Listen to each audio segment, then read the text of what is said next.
आता लॉ मध्ये प्रॅक्टिस करायला सिव्हिल, क्रिमिनल, फॅमिली हे सगळे तर स्ट्रॉंग आणि मोठे मोठे फील्ड आहेत.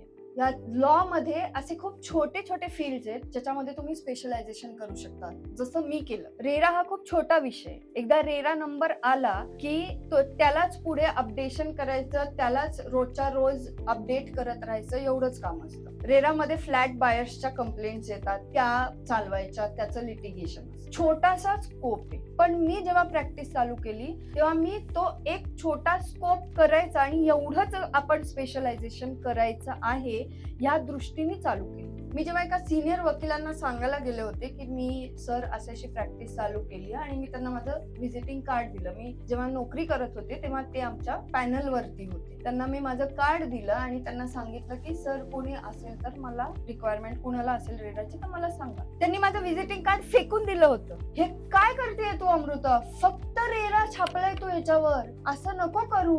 रेरा कायदा बंद झाला तर, रेराची गरजच नाही लागली तर, कायदा येऊन 1 वर्ष पण नाही झालं आणि तू फक्त रेरामध्ये प्रॅक्टिस करते असं म्हणते, हे करू नको, असं होत नाही. पण एक कायदा धरला, एक छोटासा पार्ट जरी धरला तरी तुम्ही त्याच्यामध्ये खूप मोठी प्रॅक्टिस करू शकता. आज माझ्याकडे बिल्डरची कामं केवळ याच गोष्टीमुळे येतात की मी फक्त आणि फक्त रेरा करते.